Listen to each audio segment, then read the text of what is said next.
Why is social media use seem to correlate directly with rises in anxiety, depression, and self-harm?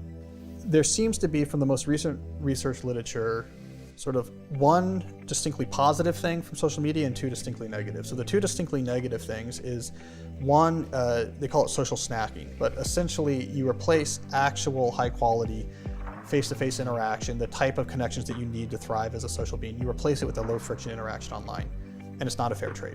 The second issue is social comparison. So it's just not healthy for us to constantly be looking at these carefully curated positive portrayals of everyone's life. We're not wired for it. And so that also makes us less happy. So it's the social comparison, which directly makes us less happy, and the social snacking, which keeps us away from the type of actual interactions that would make us more happy.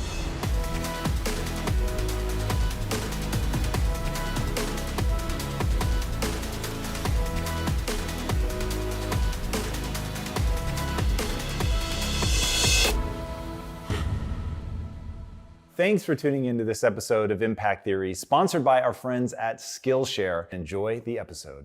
Welcome to Impact Theory. Our goal with this show and company is to introduce you to the people and ideas that will help you actually execute on your dreams. All right, today's guest is a Wall Street Journal and New York Times best-selling author who earned his PhD in electrical engineering and computer science from MIT. He's the author of 6 books. His work has been published in more than 20 languages, and he's written 60 peer-reviewed papers that have been cited more than 3,500 times. He's the Provost Distinguished Professor of Computer Science at Georgetown University, but ironically, he's most famous for his views on digital minimalism. His TED Talk on why you should quit social media has been viewed over 5 million times, and his work on this topic and related topics such as doing deep work and avoiding a life of distraction have been read by millions of people around the world.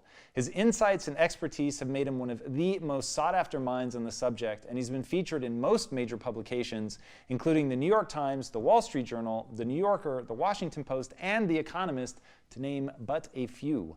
So please, help me in welcoming the man who, true to his core philosophy, has never had a social media account, the best-selling author of So Good They Can't Ignore You and Digital Minimalism, Cal Newport. What's up, man? How you doing? Welcome to the show, man. Of course.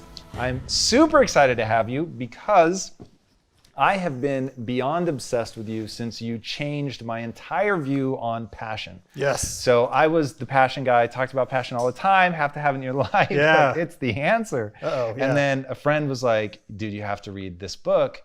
It's all about how following your passion is actually bad advice. Yes. So walk us through, why is following your passion bad advice? Yeah. Well, I mean, I wrote that book in 2012 because I was going through a career transition. So I was finishing up grad school. I was in sort of a postdoc year, going onto the job market to be an academic, which if you do right, it means you're going to do your first and last job interviews your whole life.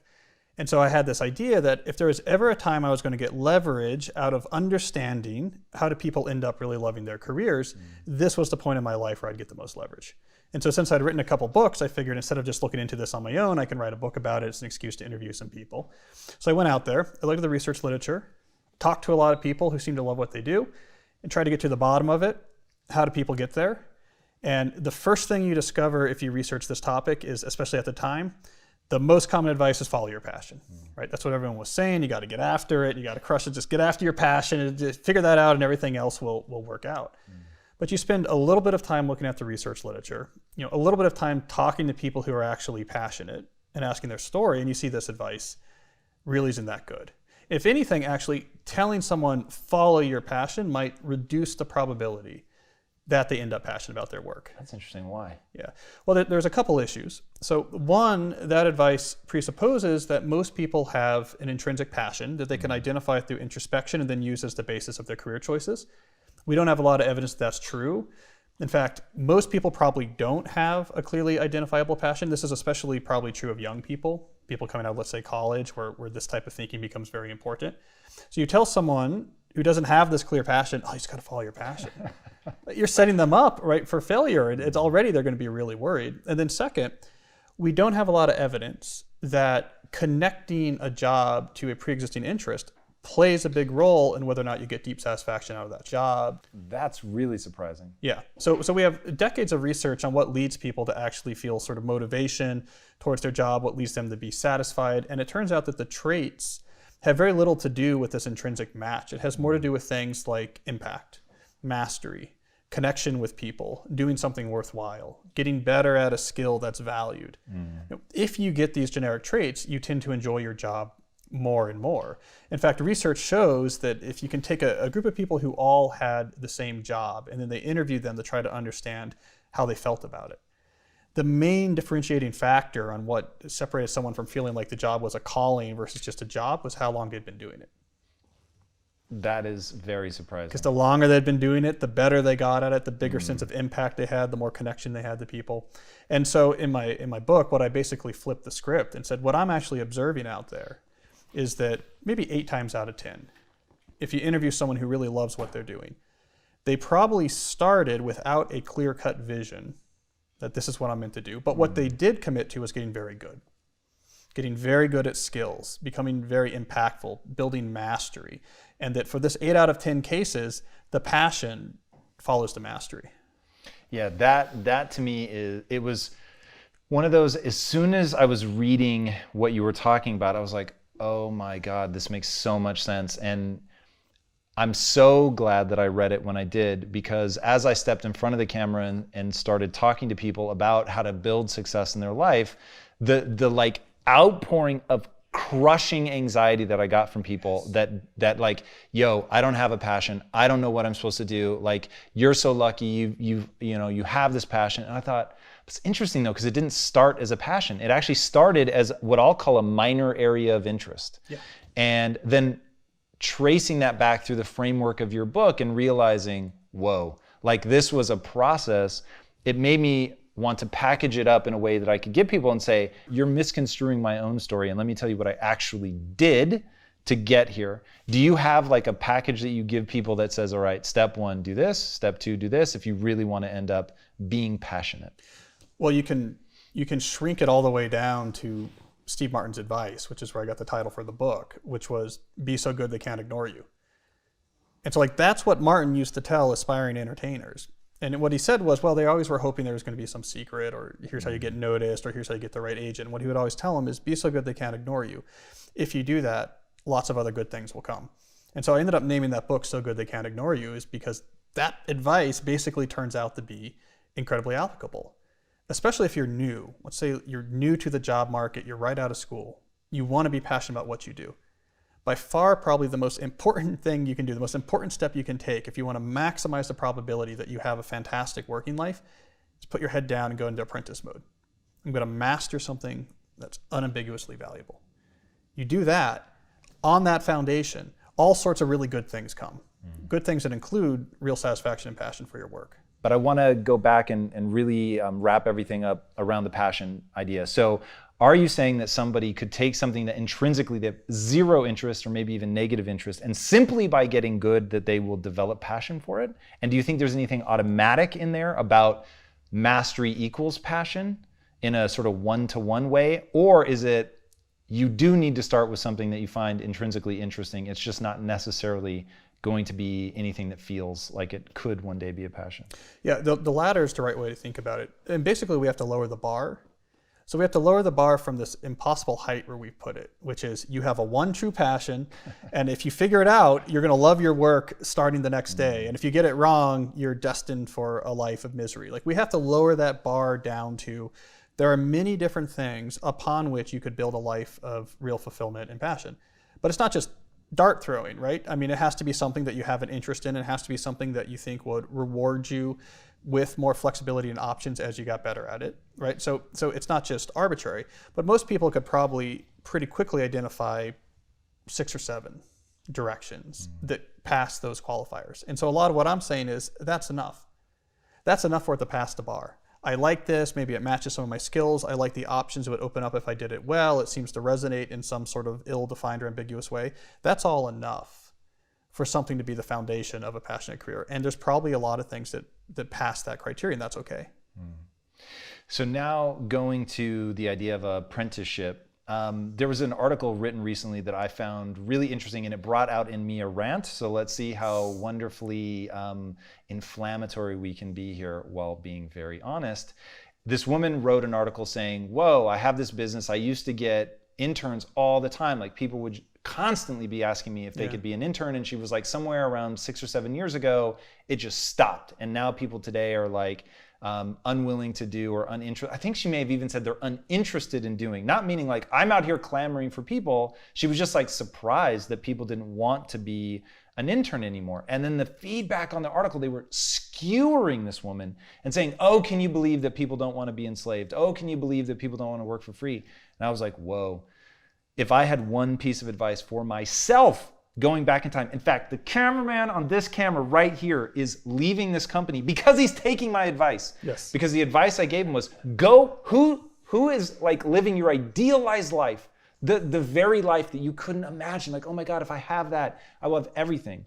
Go offer to work for them for free in exchange for knowledge and connections. Like, if I can't give you that, then you should immediately leave, because you're in this beautiful part of your life where poverty's okay. Yeah. You can still get laid while being poor. Yeah. It's not so cute when you're 40. Yeah. But like in your early 20s, hey, it's not like this big knock on who you are and your value in the world. And so he literally was like, I'm gonna go do exactly that. And so that to me is brilliant. So the fact that they're like skewering this woman for deigning to suggest that somebody basically be an apprentice, I find scandalous for their sake, not mine, but for their sake. Yeah. Well, I don't think we think enough about how hard it is to actually do interesting and successful things. And so this is a real issue that I got into in that original book, where young people in particular would write their own script for, this is how I want the world to work. This is how, I want to run this thing and I want it to be really successful and I want X, Y, and Z. And here's what I want to be important for this, that I'm on social media a lot is going to be key. And the fact that I'm just a young go-getter and this will all work out in about a year. But like the reality is everything that is worthwhile is really, really hard. And it's often really, really specific. And so I'm always telling young people something very similar. Before you make your plan for how you're going to execute, becoming a book author, for example, which a lot of people ask me about. Go talk to authors, figure it out. Figure out what the actual reality is of what matters and how people succeed. Don't write your own script with the answers that you want it to be, because often there's a real conflict. Because it's easy to come up with some plan where you're like, I'm going to do X, Y, and Z. I'm going to write 20 pages a day, and something that's kind of hard but not too hard, and you think it's going to be fun, and it might have nothing to do with how that industry works. But on the other hand, if you can get the intelligence, maybe by interning with someone who can actually teach you about the field you really care about, and you understand, this is what's involved, then you know where to put your energy. You know where to get the leverage point. It's why in academia, for example, why the people who write papers for star venues tend to train with other stars.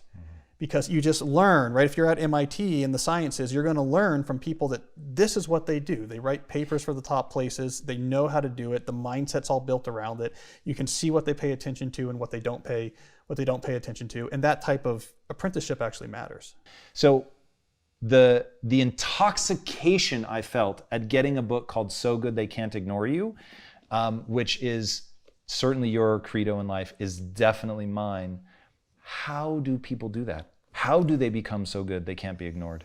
Well, I say you should look to, let's say, professional musicians, professional athletes, professional chess players, people who have to get good in a world that has a well-defined competence hierarchy, where you have a chess ranking and you can't run away from it. You have a batting average, right? You can't get away from it. Watch how they train. Because in their world, there's a lot of effort that has gone into how do you systematically improve. And what you see is that they deliberately practice. And there's really no shortcut to deliberate practice to gaining mastery in almost any field. But in knowledge work in particular, so in this sort of whole array of sort of various creative and other types of professions, we don't think that way. And people don't actually do a lot of this sort of systematic practice. And so that's why in So Good They Can't Ignore You, I go and I hang out with a professional guitar player. And I say, okay, I want to watch you practice. And in this case, there's actually a good reason to do so, because this is someone who started playing guitar at the same time that I started playing guitar. And at the age where like I was not that great, I played in a rock band and we were like, okay, he had a record deal and was being heralded as like this talent, right, in new acoustic guitar playing. So I said, great, I want to understand, why did he become really, really good? And I didn't. Watching him practice in this sort of musician's frat house he lived in Boston with all these other musicians, answer the question 100%. He was so intense when he was practicing the guitar that he would forget to breathe, right? So he'd be doing this. He was trying to get a lick faster. So the way he got the lick faster is, let me play it about 10% faster than I can comfortably play it. And he was so concentrated that he'd forget to breathe. And so he would do these ragged gasps every once in a while when his body would force him to take in air. That's the whole difference. I never did that. That's stretching. You're like, what I need to do is be better at this lick. And so I'm going to push myself beyond where I'm comfortable. And I remember you saying with that example that you were watching him practice something that wasn't necessarily fun for him. He didn't know how to do it, so it was constantly facing his inadequacy. And you said, what I like to do was pick up my guitar and jam and play a song that I'm good at, and put on some Hendrix and like wail away a little bit. Right. Yeah. So now help people understand. So you've said that there's a big difference between repetition and deliberate practice. So how, and even I, like, a lot of what I do is probably a little too close to just repetition. Yeah. And it's the far too rare moment where I really stop and think about, wait, what piece of this can I break off and do until I'm good at that piece, and then reinsert it back into the whole so I'm not just repeating it. Yeah. So how can people conceptualize the difference between repetition and actual deliberate practice? Right, because repetition, after an initial point, when you're completely new to something, repetition does not make you better. And this is not, it's not obvious, right? I mean, there's actually this interesting performance psychology literature starting in the 70s was trying to really understand how do people become masters at things. And repetition was one of the hypotheses. Maybe you do it a lot. Turns out that's not the case. Other people thought it was understanding the world, maybe building up the right mental models. That's not the case. It's deliberate practice. And so what's the difference? Deliberate practice stretches you. You stretch yourself past where you're comfortable with just like you do with a muscle, right? You have to tire out the muscle, exhausted if you're gonna get growth, right? But it's very uncomfortable. Stretching is uncomfortable, and that's why people don't do it.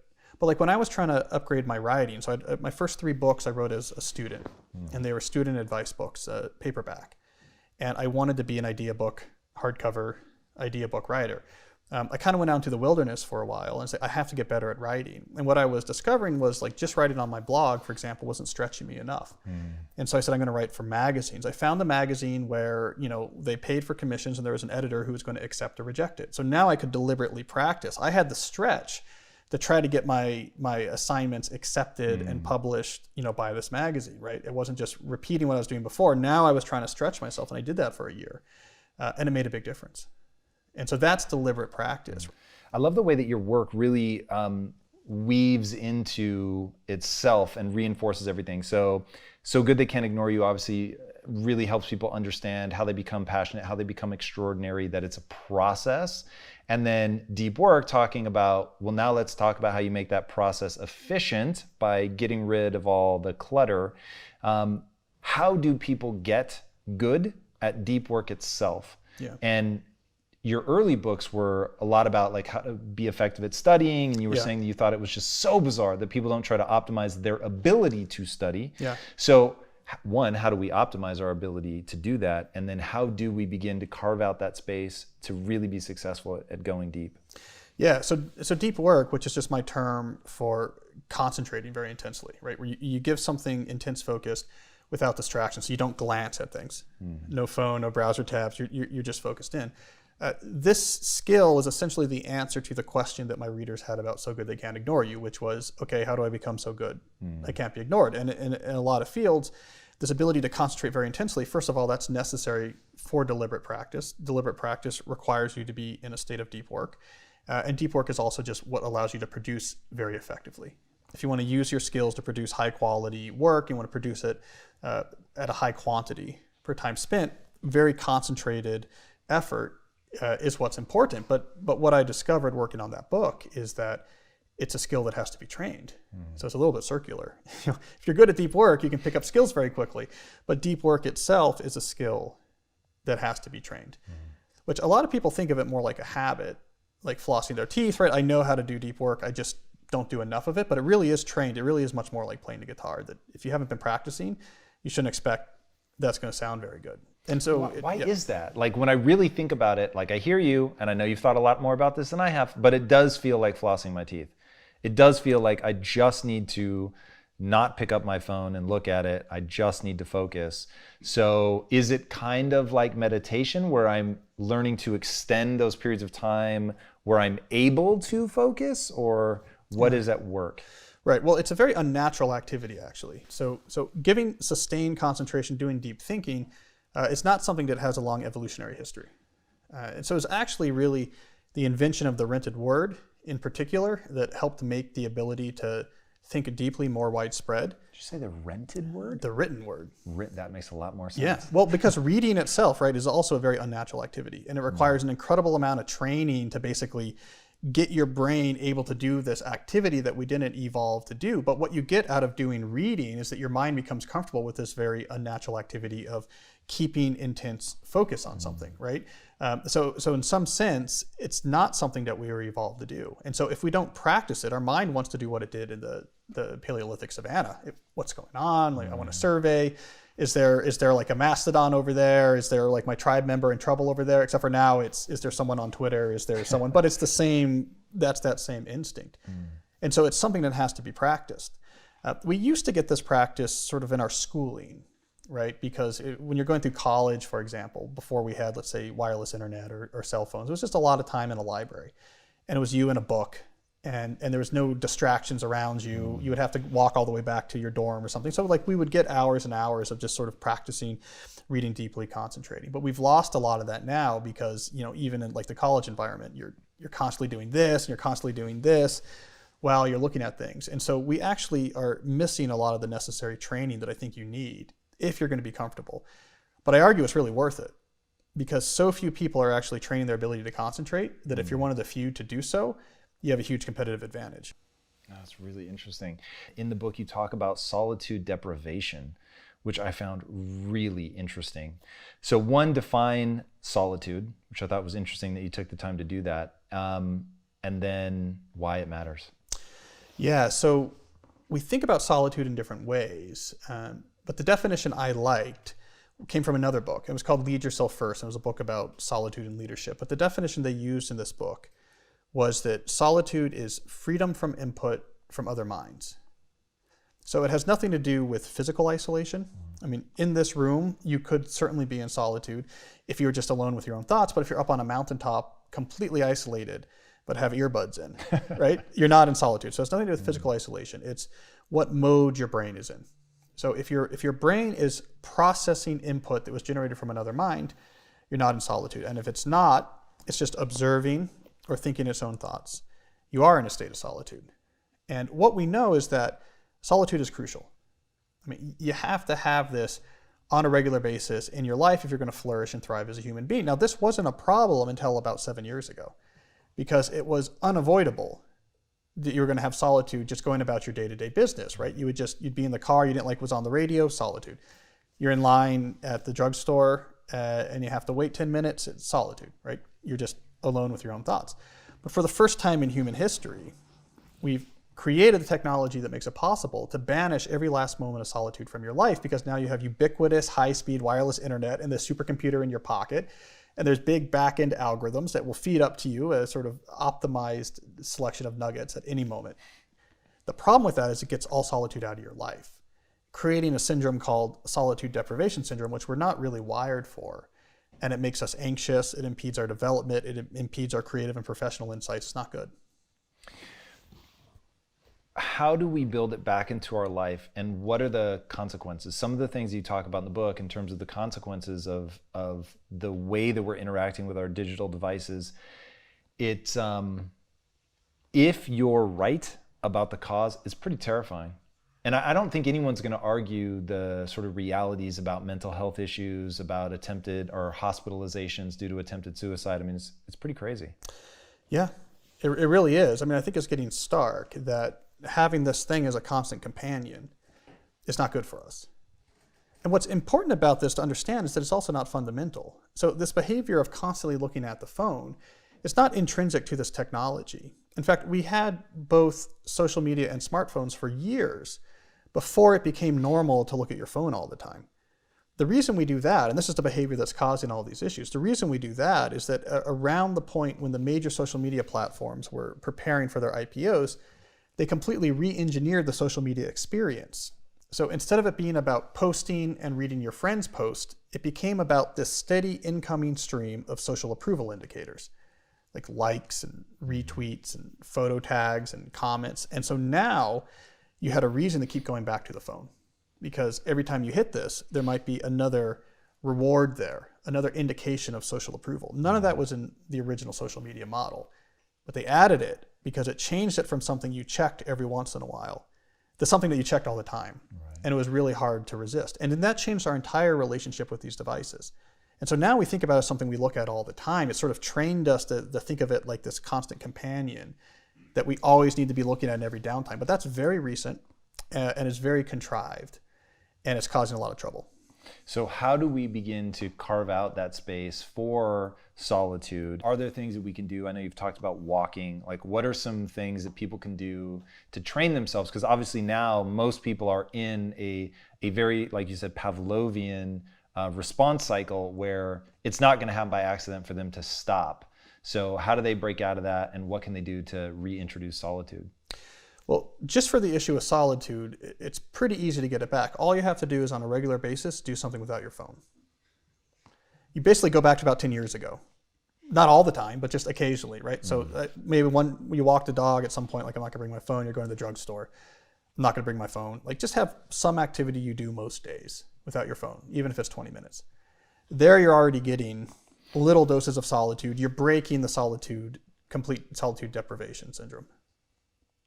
So now, how do we build in, you talk a lot about detoxing from technology. You have a method for sort of stripping everything down and then reintroducing it. What does that process look like? Yeah, so this is the bigger answer, right? And so the question is, how do we improve our relationship more generally with technology in our personal life? And so the philosophy that I teach is digital minimalism, which just takes minimalism, which has been around forever. It's an ancient idea, and it applies to all sorts of different parts of the human experience. An idea that says you should focus on the things that are really, really valuable to the exclusion of other things that are much less valuable. So by putting your attention on the things that you know for sure give you big wins and concentrating intensely on them, you can do better than taking that same attention and trying to spread it over many more things that also give you smaller wins. So if you apply this to your digital life, what you get is a approach to the apps and the services and the gadgets that says, I only want to use digital tools that give me really big returns on a small number of things I really care about. And I'm happy missing out on everything else, which is a completely different way of thinking about it than I think most people have thought about their personal digital life, which is much more of a maximalist mindset. Hey, this thing might bring me some value or some convenience, and I don't want to miss out on that. So I might as well try it out, or I might as well download that app, or I might as well sign up for it. This sort of more haphazard approach. The digital minimalists say, no. I know what I'm all about. I know what I want to do with my time. I know what's important to me. And I put tech to work incredibly strategically to help those things I really care about. And then everything else that's out there, I just ignore. So what is attention residue? How do we make sure that we don't find ourselves in that death loop? Yeah. Well, I mean, attention residue is the killer for almost any creative endeavor. And it comes out of the psychology literature. This term actually comes from a psychology researcher named Sophie Leroy. Basically, what it says is if you're focused on something difficult and then you shift your attention over to something else, and even if it's for 1 minute, right? Like you shift over to look at an email or whatever, and then you come back to the original hard thing, there's a residue left from that context switch. And that residue takes a while to clear out. And until it clears out, your cognitive performance has declined. So it's like you've taken some reverse neurotropic and you're dumber, right? And so the problem is the way that a lot of us work today when we bring on more and more demands, or that we're really plugged into email or social media or what have you, is that we're constantly doing these quick checks. And we feel like, hey, we're doing the right thing. I don't have this window open at the same time as this window. I'm not multitasking anymore. I've got it all figured out. But what we're not realizing is the context switch of each of these quick checks is creating attention residue and reducing our cognitive performance. And actually what a lot of knowledge workers do is like every 10 minutes is this quick glance, right? So now they're in a state of persistent attention residue. And so they're performing at a much reduced capacity. And they don't even realize this, which is one of the reasons why people who really prioritize long stretches without any of the breaks, one of the reasons why they do so well is that they're just avoiding the attention residue. They're avoiding the artificial lowering of their capacity. How can people get into flow, assuming that they like carve out, they're not doing quick checks, residue isn't the problem? How can they get themselves into a state of flow? Yeah, well, I mean, in general, we're really bad at figuring out how to get a good return on human brains. And one of the reasons why we're so bad is that we've adopted this workflow. When we had low friction communication, electronic communication tools come along, we adopted this workflow of let's just have a constant unstructured conversation. Like, let's just do what we would do when it's the three of us in the savannah hunting the mastodon, and we're just, talking as needed on demand. Hey, go there, what do you see over there? We've tried to scale this into our companies. The problem is that requires that the service this ongoing unstructured conversation, you have to be constantly checking in on these communication channels, and everyone is feeling the same fingers on the blackboard that you're feeling, because you can't do anything else with your brain if you have to service these conversations. So to go to your follow-up question, so let's say you've somehow been able to find some space from this. Like, how do you actually then make the most of these deep work sessions? Well, something I noticed is that a lot of people who are good at this have rituals. So they always have a ritual about how they get started. Examples? Well, like for Darwin, for example. The Darwin? The Darwin, Charles Darwin, he built this path through his estate, the Down House outside of London, right? And he called it a sand walk because it was paved with sand, and he had it go past the most scenic parts of his property. And the way that he would get ready to do his work on the origin of species every day is that he did a certain number of laps of this. And in fact, so he would start doing the laps, and this would start easing his brain into like, okay, let me get it into thinking mode. Let me clear out let me clear out the residue. Let me start loading up into my RAM, like what it was I was thinking about. And he had a set number of laps he wanted to do. And so he would lay out that many rocks on the path so that he wouldn't have to waste mental resources keeping track of the count. And every time he would pass by the rocks, he'd kick another one off. And so when he kicked the last rock off, he would then detour into the study. And now I'm doing my writing, doing my reading or whatever. That's actually really common. A lot of deep workers have some sort of ritual like that, something they do. Do you have one? Yeah, I mean, it depends on what type of deep work I'm doing, like what location I'm using. But like in my house, for example, I have a study where I do my work, and it's different than where I keep my computer. And so I had a library table made because I've spent a lot of time in university. So I have an old-fashioned library table with library lights and my books in the mahogany bookcase next to it. And so when I work in there, there's a whole ritual of clearing everything off and getting the lights right, making it seem like it seemed back in the day when you're in the room in the library as an undergraduate studying or something like that. To me, that puts me in the mindset, let's start doing deep work. And so those type of rituals are important. You've got a concept you call productive meditation. Yeah. What is that? So it's one of these training exercises if you want to be better at focusing. And what you do is you go for a walk. While you're walking, you try to make progress on a professional problem just in your head. So you're just, whatever it is, figuring out a strategy or outlining a chapter or whatever it is, just in your head while you walk. And as in mindfulness meditation, when you notice that your attention wanders off of this and starts writing emails or whatever it is your attention does, you notice that and you bring it back to the problem. No, I just have to think and try to hold all the variables in my head and make progress on the problem just in my head.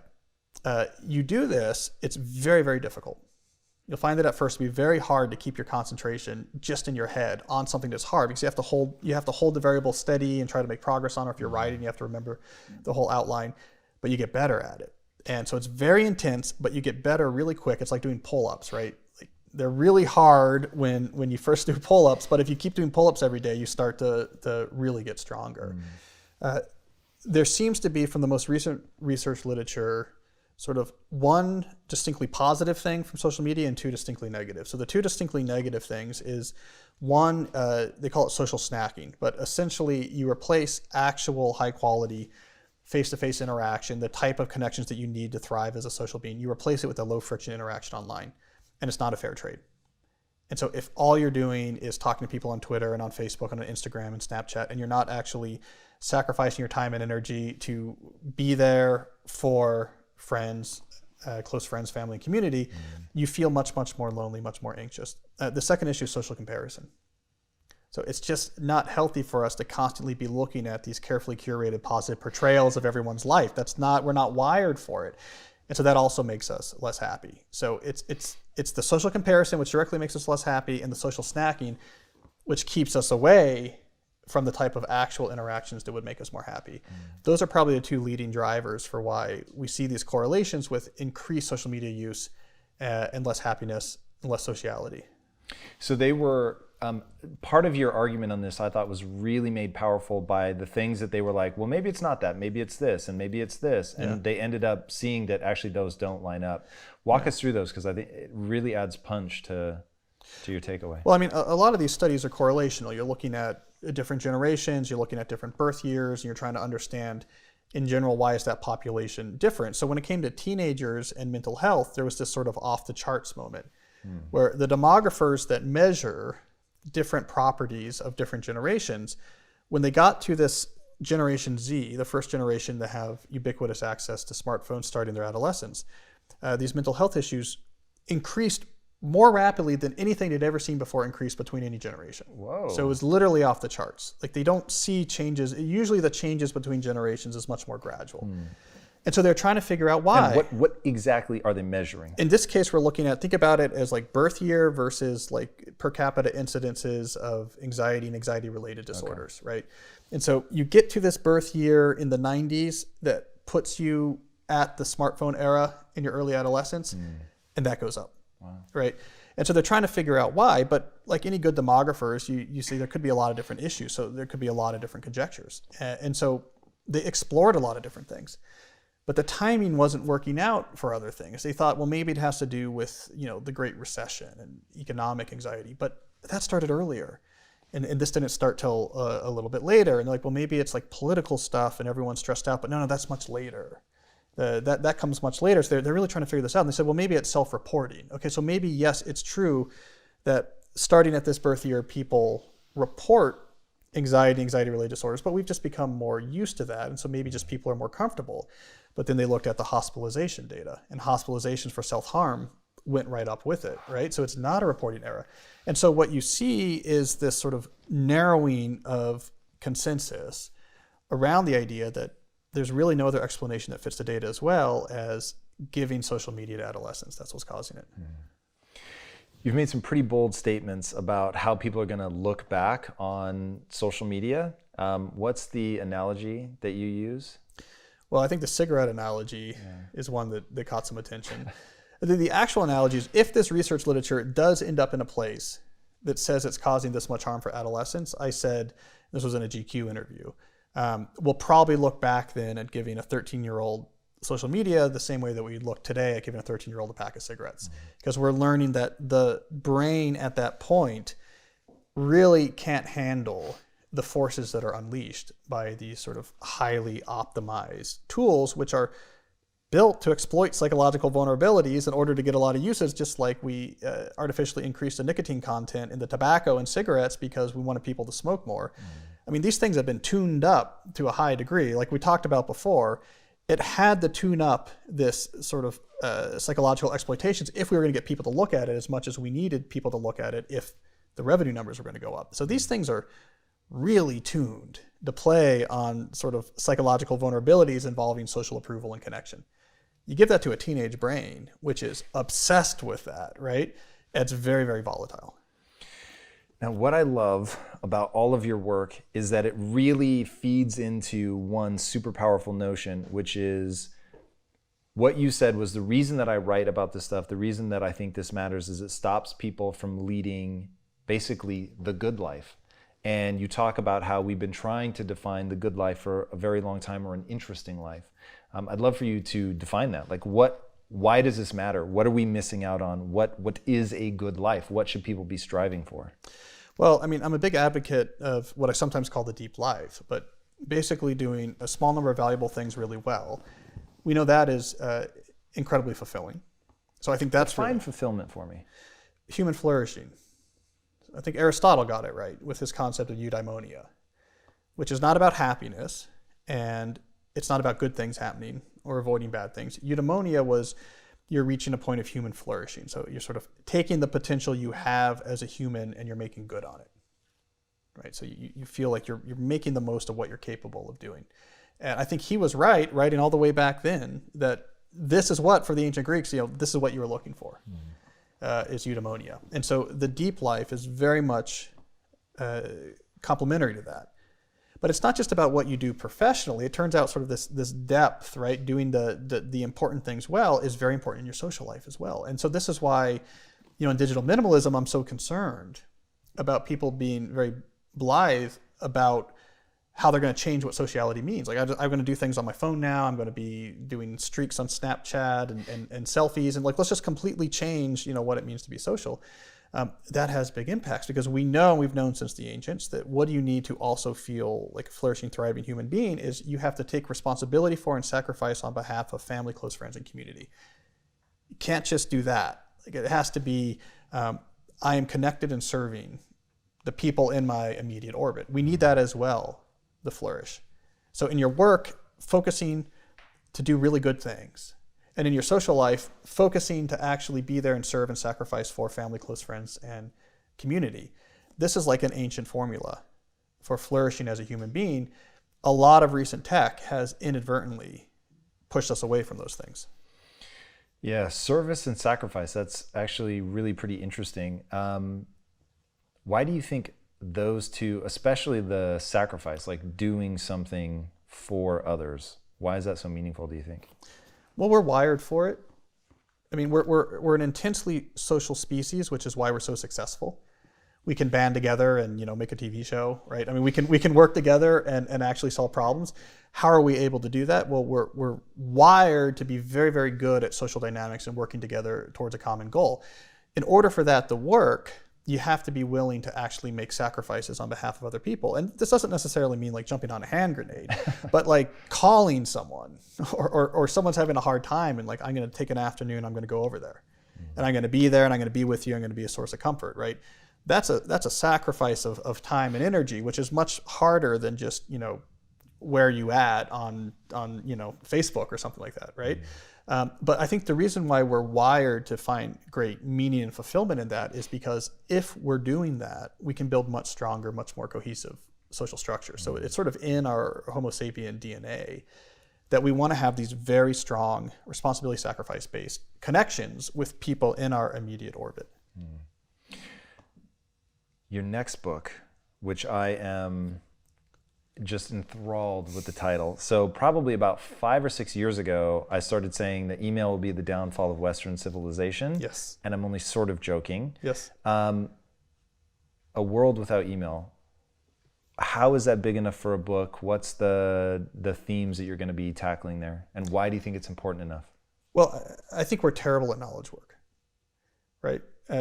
Especially knowledge work in the age of digital technology and digital networks. And so if you look back historically, whenever you have these intersections of technology and commerce, it takes a while to figure it out. So you get the steam engine and rail infrastructure, the Industrial Revolution starts. It takes a long time for us to really figure out how to effectively build industrial goods in a factory. So we're in the early stages of knowledge work in the age of digital technology. I think we're just really bad at it.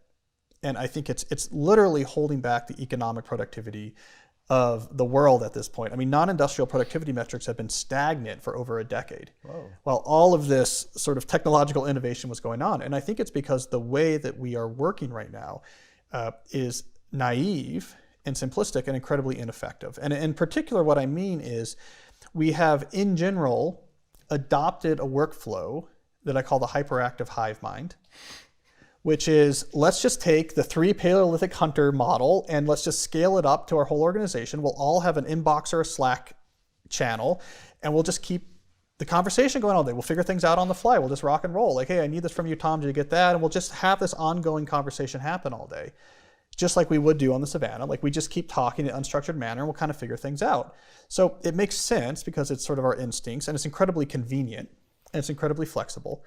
But it's at direct odds with what we know from psychology and neuroscience about how you actually use a human brain and create value. And our entire economy is increasingly based on taking human brains, having those brains think about information and produce new information that's valuable. This is entirely at odds with how we're working. Because we should be going deep, and instead we're constantly distracted. Because in order to do the hyperactive hive mind, you have to constantly service the conversation. And if you have to constantly service the conversation, you can't get anywhere near your cognitive capacity. And so we're just leaving productivity on the shelf. So what do you think the world without email actually looks like? I'm the CEO. If I right now said, don't ever fucking send another email, they'd be like, yo, I got email, bro. Like they would deal it like drug dealers. I know they'd still do it. So what I think is going to happen is that we're going to take the hyperactive hive mind, we're going to have to replace it with something that's much more well thought through. And it might be very industry specific. But like if I ran Google, there's no way I'm going to spend $500K a year on a 10X programmer and give them an email address. Say, I can I'll hire a 22-year-old whose whole job is to sit there with 19 monitors open and communicate with the HR department and the parking and whatever and go to the meeting, whatever. But I want this person with their team, coding and giving it their full attention because I'm going to get so much more value out of this person than if instead I just say, well, you should also be on email and Slack and so that everyone can bother you about everything, right? Now that latter scenario is very convenient for everyone, but business is not about convenience, it's about value production. And so my example from the industrial world is the assembly line, right? The assembly line is a giant pain in the ass. If you're building cars, like the easiest thing to do, their equivalent of the hyperactive hive mind is like we have a team of 5 guys here and they're building a car right here. And if we want to scale this up, we get 5 more guys and they work on their car over there and we get 5 more guys and they build their car over there. And we just took what was natural and we scaled it up. And then Henry Ford at some point said, wait a second, the assembly line is going to produce cars much faster. But it was a huge pain in the ass. I mean, it's really hard to get an assembly line to work. It's incredibly inconvenient. If you don't get it just right, the whole thing falls apart because, this thing is coming too fast and these workers aren't ready for it. You have to spend more money. You have to put in more overhead. You need more managers. It was like 10 to 100x more cars.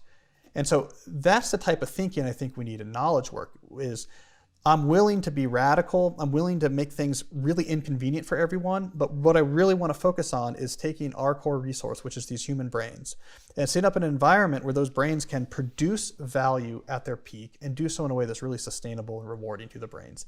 And doing this all day, I just think it's an incredibly naive and ineffective way. So yeah, a world without email, the email protocol might still be around. We might actually use email for certain purposes. We might use Slack for certain purposes, but the workflow is going to change.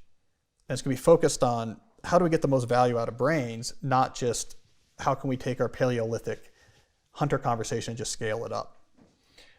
I want to lock you in my basement until you come up with the answer. I'm so desperate for this. Yeah. Oh man, this is going to be big. If you can anyway paint the picture of how each industry moves forward, that is definitely an itch that I am particularly desperate for somebody to scratch. So I'm super excited to see that one, man. And the way that your books have all stacked on each other is, as a consumer and somebody who puts your work to immediate and voracious use, ferocious probably would have been a better choice of words there, but thanks for letting it slide. Thank you. It's amazing. Tell these guys where they can find you online. Well, not on social media. Yes, that is very clear. Yeah, calnewport.com. Nice and simple. Yeah. All right. What is the impact that you want to have on the world? I think I want to help people live deeper, more meaningful lives. And I want to do so from the perspective of figuring out how to put all this technological miracles that computer scientists like me help invent, how to put them to work for you and prevent them from just getting in your way from reaching that state of eudaimonia.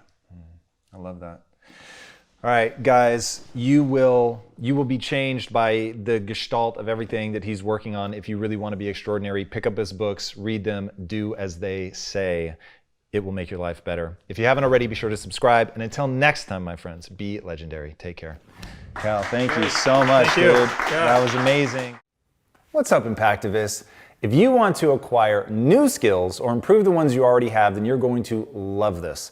As you know, a huge part of my life is about acquiring skills that have utility and exist in service of something greater than myself And that is why I highly recommend Skillshare. Skillshare is an online learning community with over 25,000 classes across more skills than you can imagine. At Impact Theory, we've used Skillshare for things like project management, marketing analytics, and even for our comic book.